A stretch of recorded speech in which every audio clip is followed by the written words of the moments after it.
përmend më herët për shembull të faza e seancës përgatitore që ligji për përfituar konsumator nuk e paraqet obligative për të mbajtur. Do të thotë gjyqtarja vlerëson a ka nevojë me mbajt ose jo. Dhe çdo veprim që duhet ose mund të ndërmerret në seancë përgatitore mund të ndërmerret edhe në seancën e shqyrtimit kryesor. Deri te numri i madh i rasteve, normalisht përbindjen tonë ka ndikuar edhe mungesa e referimit rast të ndërmjetësim në momentin që pranohet padia. Sepse edhe qytetarët kanë interes me zgjidh një problematikë ndoshta me një zgjidhje jo shumë të favorshme në aspektin kohor.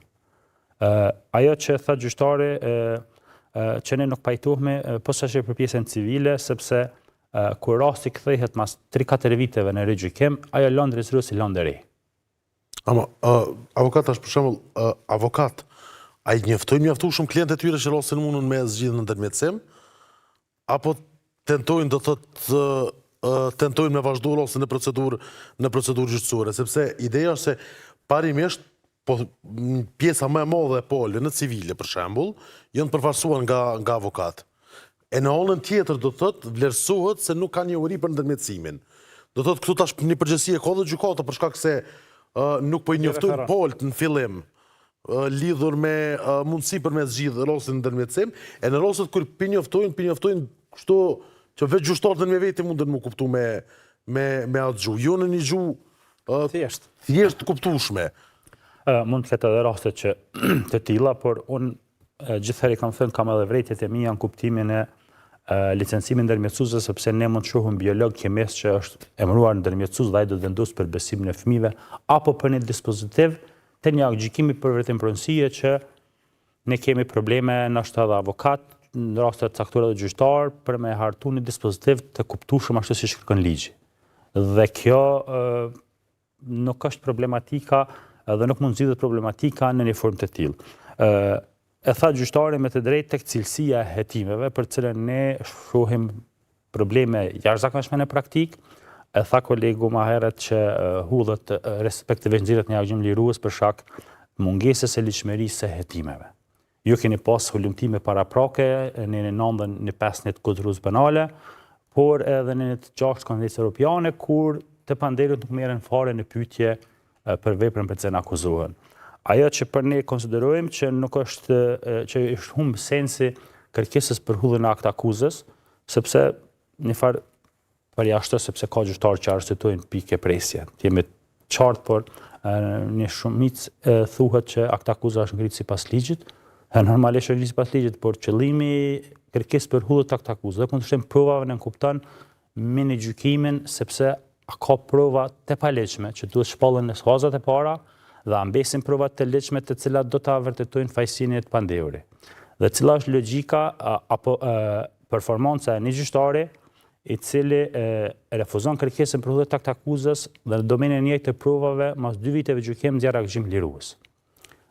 Kur ne e përmendë gjyqtari paraprakesh në rrimin e adresave, ne jo rastisht e tham përfaqësimin nga avokatët, sepse secili avokat ka detyrim me njoftu gjykatën për ndërtim të adresës. Por kur pola s'ka avokat, kur përfaqësohet nga avokati, ka problematika të tilla. Ka zgjatja e seancave gjyqësore, e gjykimeve gjyqësore, ndikon në ndërtim të adresave, migrim, vdekje, të cilat ndikojnë edhe në pezullim të procedurave.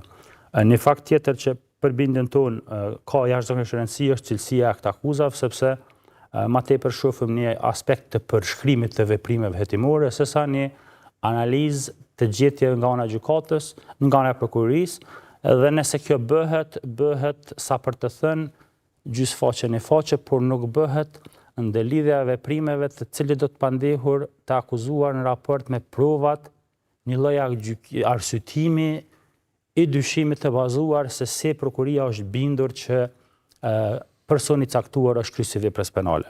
Në çështje që do doja ta cek me që mbetëm pa cek pjesën e procedurave të konfliktit administrativ, për të cilat unë konsideroj që ndoshta mbi 90% të rasteve nuk do duhet të mbaheshin fare seanca. Sot, me atë sa ne shohim në praktik, minimum një vit nevojitet për marrën në trajtim një padi administrative që mund të jetë në refuzim e kërkesës për certifikat të lindjes.